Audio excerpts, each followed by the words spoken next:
ஆவிக்குரிய வாழ்க்கை என்பது வளர்ச்சி நிறைந்தது. ஆவிக்குரிய வாழ்க்கை என்பது வளர்ச்சி நிறைந்தது. அதாவது உதாரணமாக சொல்லணும்னா, பரிசுத்தம் உள்ளவன் இன்னும் பரிசுத்தமாகிட்டே இருக்கணும்.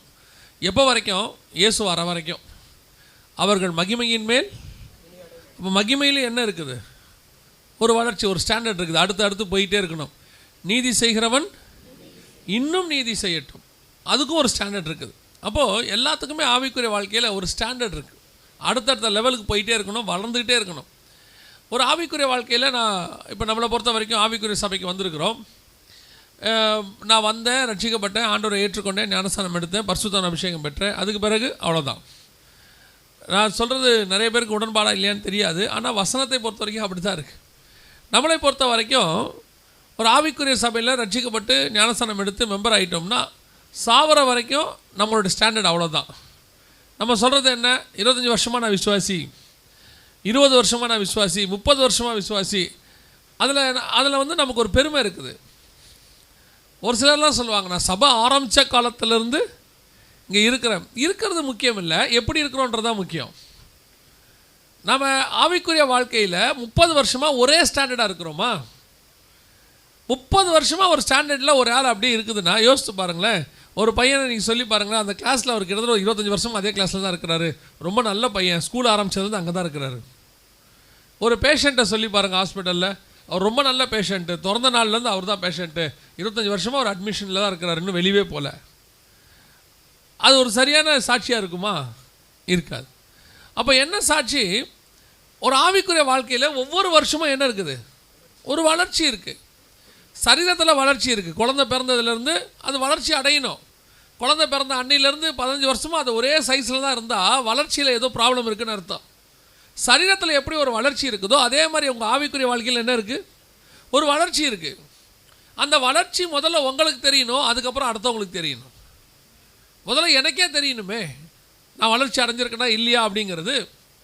அப்போ அந்த ஆவிக்குரிய வாழ்க்கையுடைய வளர்ச்சியை பற்றி தான் நாம் இன்றைக்கி பார்க்க போகிறோம். ஆவிக்குரிய வாழ்க்கையில் பரிசுத்தாவின் பெற்றுக்கொள்வதில் ஒரு வளர்ச்சி இருக்கிறது. இப்போ உதாரணமாக நீங்கள் அந்த வெளிப்படுத்தின விசேஷம் 1ஆம் அதிகாரம் 10ஆம் வசனம் வாசித்துமே, அந்த வசனத்தை நம்ம ரொம்ப சர்வசாதாரணமாக வாசித்திருக்கிறோம். அந்த வசனத்தை திருப்பி இன்னொரு விஷயம் வாசிங்க. கர்த்தருடைய நாளில் ஆவிக்குள்ளானேன். கர்த்தருடைய நாளில் ஆவிக்குள்ளானேன்னா என்ன? இந்த யோவான் இதுக்கு முன்னாடியே பரிசுத்த அபிஷேகம் பெற்றவர். வாசிங்க அப்போஸ்தலர் நடபடிகள் 2ஆம் அதிகாரம் 4வது வசனத்தை வாசிங்க. அப்போஸ்தலர் 2:4 வாசிங்க. அவர்கள் எல்லாரும் பரிசுத்த ஆவியினாலே நிரப்பப்பட்டு ஆவியானவர் தங்களுக்கு தந்தருளின வரத்தின்படியே வெவ்வேறு பாஷைகளிலே பேசத் தொடங்கினார்கள். எல்லாரும் பரிசுத்த ஆவியினால் நிரப்பப்பட்டு. அப்போஸ்தலர் நடபடிகள் 2ஆம் அதிகாரத்திலேயே யோவான் என்ன ஆயிட்டாரு? பரிசுத்த ஆவியில நிரப்பப்பட்டுட்டார். ஆனால் 1ஆம் அதிகாரம் 10ஆம் வசனம் சொல்லுது, கர்த்தருடைய நாளில் நான் ஆவிக்குள்ளானேன். அப்படின்னா என்ன அர்த்தம்? 2ஆம் அதிகாரம் 4ஆம் வசனத்திலே பரிசுத்த அபிஷேகம் பெற்று அப்போஸ்தலர் நடபடிகள் ஃபுல்லாக ஊழியம் பண்ணி அவரை முடவனை நடக்க வச்சு இப்படி பல அற்புதங்களை செய்கிறாரு. அதே யோவான் தான் நான் சொல்கிறேன். ஆனால் வெளிப்படுத்தின விசேஷம் 1:10 வரும்போது சொல்கிறாரு, கர்த்தருடைய நாளில் நான் ஆவிக்குள்ளானேன். இதுதான் ஆவிக்குரிய வாழ்க்கையினுடைய வளர்ச்சி. 2ஆம் அதிகாரம் 4ஆம் வசனத்தில் ஆவியானவர் எனக்குள்ளே வந்தார். 1ஆம் அதிகாரம் 10ஆம் வசனம் வெளிப்படுத்தல நான் ஆவியானவருக்குள்ளே போனேன். இந்த டிஃபரன்ஸ் புரியுதா? உங்கள் ஆவிக்குரிய வாழ்க்கையினுடைய டிஃபரன்ஸ் இது. முதல்ல பரிசுத்தாவின் அபிஷேகம் பெறும்போது ஆவியானவர் எனக்குள்ளே வருகிறார். என்னுடைய ஆவிக்குரிய வாழ்க்கையினுடைய வளர்ச்சி வரும்போது, என் ஆவிக்குரிய வாழ்க்கை இன்னும் ஆண்டவருக்குள்ளே ஸ்திரப்படும் போது ஒரு நாள் வரும், எனக்குள்ள இருக்கிற ஆவியானவருக்குள் நான் போவேன். இனி ஆவியானவர் எனக்குள் இருக்க மாட்டார், நான் ஆவியானவருக்குள் போவேன். இந்த டிஃபரன்ஸ் தான் ரொம்ப முக்கியம். நீங்கள் பரிசுத்தாவின் அபிஷேகத்தை பெற்றுக்கொண்டோங்கிறதுலையே நமக்கு பெருமை இருக்குது. பரிசுத்தாவின் அபிஷேகம் பெற்றுக்கொண்டோங்கிறதுல திருப்தி இருக்குது. பரிசுத்தாவின் அபிஷேகத்தை பெற்றுக்கொண்டோங்கிறதுல ஒரு நிறைவு இருக்குது. அவ்வளோதான், ஃபினிஷ். ஆனால் உங்களை ஆண்டவர் அழைத்தது அதற்காக மட்டும் இல்லை. நான் எப்போவும் சொல்லுவேன், ஒரு ஆவிக்குரிய வாழ்க்கையில் வந்த பிறகு ஒரு 5 வருஷம் பிறகு படிக்கிறதுக்கு ஒன்றும் இல்லை, அதுக்கப்புறம் ஆவிக்குரிய வாழ்க்கையில் அவ்வளோதான்னா அந்த ஊழியக்காரங்கிட்ட அசிஸ்டண்ட்டாக இருக்கிறதுல பிரயோஜனம் இல்லை. நான் எங்கிட்ட இருக்கிறவங்ககிட்ட எல்லார்கிட்டையுமே சொல்லுவேன். இப்போ சகோதரர்கிட்டையும் சொல்லியிருக்கிறேன். இதுக்கப்புறம் எனக்கு முன்னாடி 2-3 பேர் ஊழியத்தில் போயிருக்கிறாங்க எங்கிட்ட இருந்து. 5 வருஷம் தான் என்கிட்ட இருக்கணும்னு சொல்லுவேன். 5 வருஷத்துக்கு மேலே என்கிட்ட இருக்கக்கூடாது. அது ஒவ்வொருத்தருக்கும் மாறுபடும், எல்லாருக்கும் அதே மெத்தட் கிடையாது, ஒவ்வொருத்தருக்கும் மாறுபடும். இயேசுநாதர்கிட்ட 3.5 வருஷம் தான். என்கிட்ட சொல்லுவேன் 5லேருந்து 7 வருஷத்துக்குள்ளே என்கிட்ட வந்து போயிடணும். காரணம் என்ன? அதுக்கு மேலே படிக்கிறதுக்கு என்கிட்ட ஒன்றும் இல்லை, அதுக்கு மேலே எல்லாமே ரிப்பீட்டடாக இருக்கும். அதுக்கு மேலே என்ன ஆகும் அப்படின்னு கேட்டால், நான் மெசேஜ் தொடங்கும் போதே பின்னாடி உட்காந்து அவர் என்ன சொல்வார், பிரதர் இதான் கொடுக்க போகிறார் இன்றைக்கி. நான் ஆரம்பித்தோடனே சொல்வார், ஓ இன்னைக்கு இதான்ண்ணா அப்படின்னு. அப்போ அந்த மெசேஜில் அவருக்கு என்ன இருக்காது? கற்றுக்கிறதுக்கு ஒன்றும் இல்லை. கற்றுக்கிறதுக்கு ஒன்றும் இல்லாத இடத்துல அப்புறம் எதுக்கு நம்ம இருக்கணும்? பிரயோஜனம் இல்லை. நான் ஒரு ஊழியக்காரர்கிட்ட அசிஸ்டண்ட்டாக இருந்தேன், இவர் இருந்தவர்கிட்ட இல்லை. அது இப்போ அப்புறம் சொல்லிடணும், அப்புறம் அவராக தான் இருக்கும் அப்படின்னு நான் நினச்சிடக்கூடாது.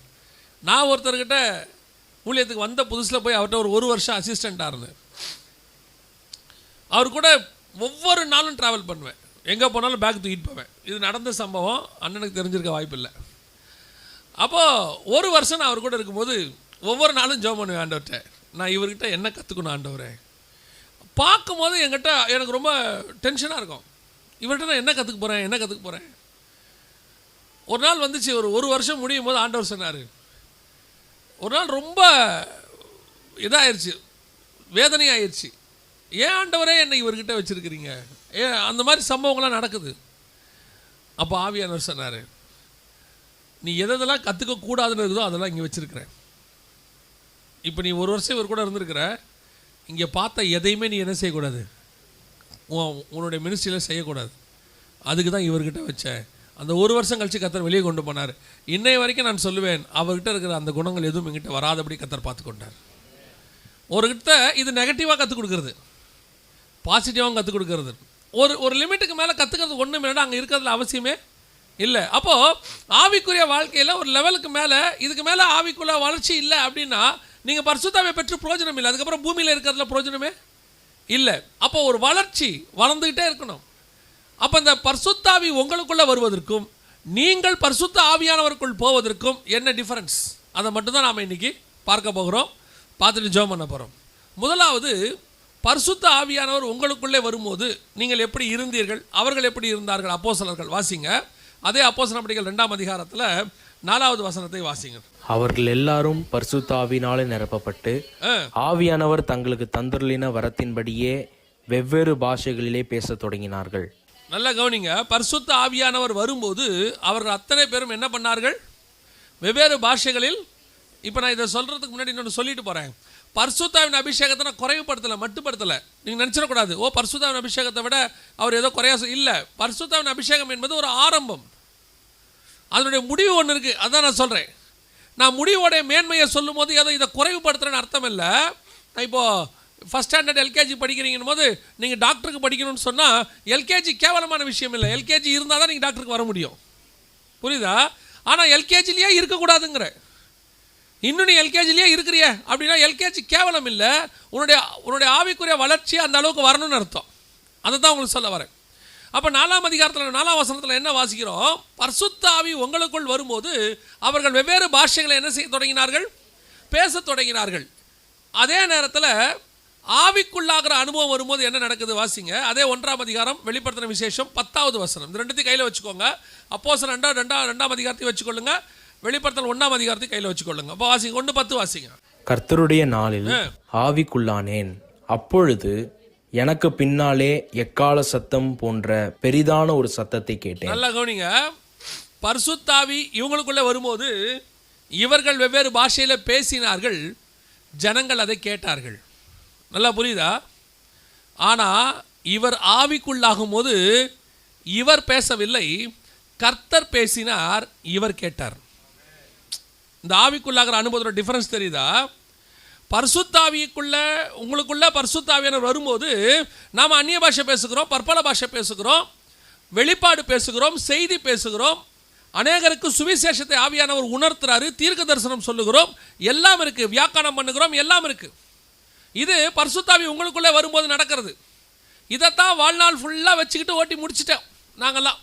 என்ன சொல்கிறேன், இப்படியே பரிசுத்தாவியில் வச்சுட்டு ஒரு ரெவலேஷன் கிடைக்குது, ஒரு வெளிப்படுத்தின விசேஷம் கிடைக்குது, அல்லது வசனத்தில் வெளிப்பாடு கிடைக்குது, இதை பேசுகிறோம், ஜனங்களுக்குள்ளே சொல்கிறோம், அது வேறு, இதுதான். ஆனால் இதை குறையாக சொல்லலை, இது ஒரு வகை, இது ஒரு ஸ்டார்டிங் பாயிண்ட், பரிசுத்த ஆவி வரும்போது நாம் அந்நிய பாஷை பேசுகிறோம், எல்லாம் செய்கிறோம்.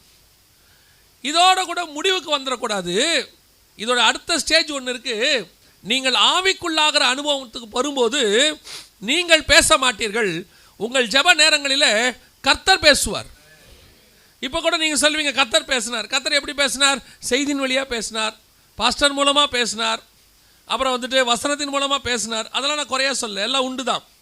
ஆனால் கர்த்தருடைய சத்தத்தை கேட்குற இடத்துக்கு நீங்கள் வருவீர்கள். கர்த்தருடைய சத்தம்னா என்னன்னு உங்களுக்கு கேட்க தொடங்கும். அதுதான் ஆவிக்குரிய வாழ்க்கையினுடைய வளர்ச்சி. இன்றைக்கி நாம் பேசிக்கிட்டே இருக்கிறோம், எல்லோரும் கேட்டுக்கிட்டே இருக்கிறாங்க.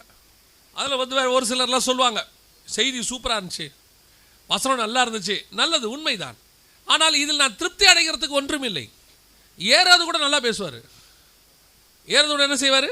நல்லா பேசுவார். எல்லாரும் சொல்லுவாங்க இது கர்த்தருடைய வார்த்தையை போல் இருக்கிறது. அகிதாப்பேல் நல்ல ஆலோசனை கொடுப்பார், அது கர்த்தருடைய ஆலோசனையை போல் இருக்கிறது.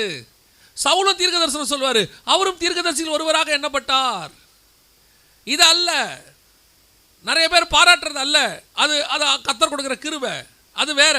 ஆனால் என்னுடைய நோக்கம் என்ன தெரியுமா? பரிசுத்த ஆவி எனக்குள்ள வந்து நான் பேசுவதல்ல, நான் பரிசுத்த ஆவிக்குள்ள போய் அவர் எங்கிட்ட பேசணும், தேவன் எங்கிட்ட பேசணும், நான் கர்த்தருடைய சத்தத்தை கேட்கணும். ஒரு ஆவிக்குரிய சபைக்கு வந்து 10 வருஷம் ஆகி 5 வருஷம் ஆகி நம்ம சொல்கிறோம் ஊழியத்தில் வந்துட்டோம், இல்லை ஆவிக்குரிய சபைக்கு வந்துட்டோம், கர்த்தருடைய சத்தத்தை கேட்டிருக்கிறோமா? கர்த்தர் இது வரைக்கும் உங்கள்கிட்ட இடைபெற்றிருக்கிறாரா? உடனே என்ன, அதெல்லாம் தீர்க்கதரிசிக்கிட்டு தான், அப்படிலாம் ஒன்றும் பைபிளில் இல்லவே இல்லை. தீர்க்கதரிசிக்கிட்டு தான் பேசுவார்லாம் கிடையவே கிடையாது. அதெல்லாம் பழைய ஏற்பாடு. புதிய ஏற்பாட்டில் நம்ம அத்தனை பேரோடும் கர்த்தர் பேசுவார். உயிர்த்தெழுந்த ஆண்டவர் முதலில் கேபாவுக்கும், பின்பு 12 பேருக்கும், பின்பு 500க்கும் மேற்பட்டவர்களுக்கும் தரிசனமானார்.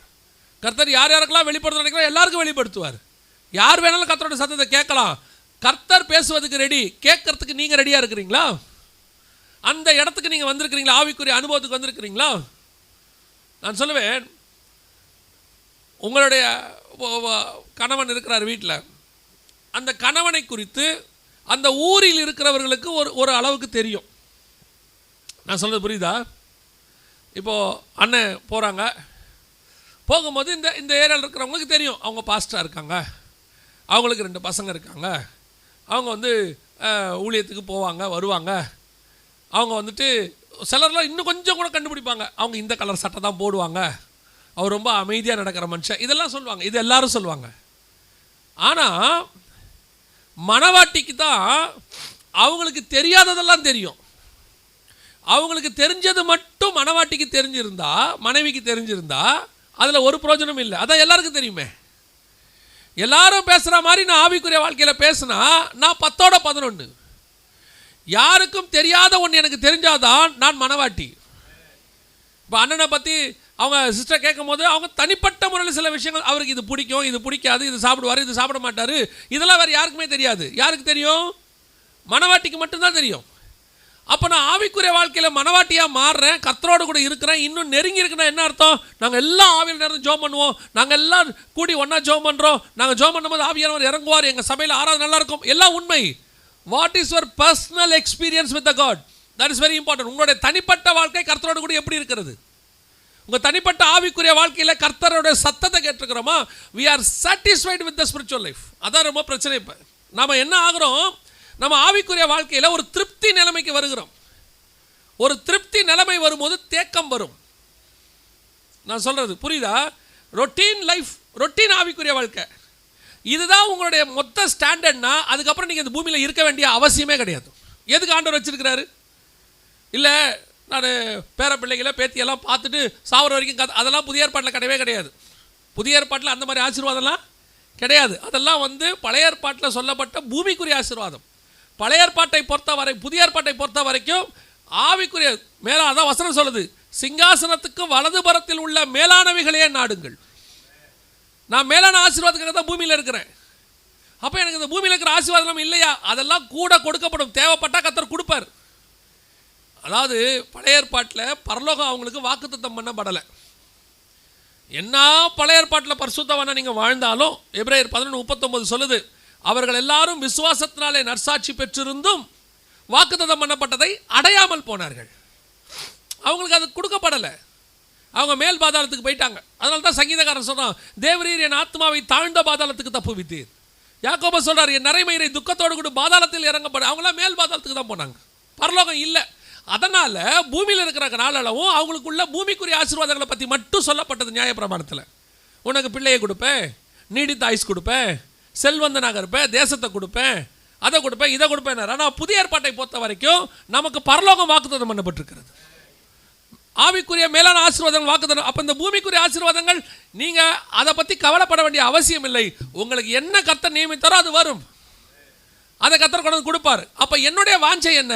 என்னுடைய வாஞ்சை சிங்காசனத்துக்கு வலது பரத்தில் இருக்கிற அந்த மேலானவைகளை நான் நாடுவேன். அது என்ன? நான் இன்னும் அறியணும் ஆண்டவரே, நான் இன்னும் நெருங்கி சேரணும் ஆண்டவரே, நான் 10 11 செத்துறக்கூடாது ஆண்டவரே.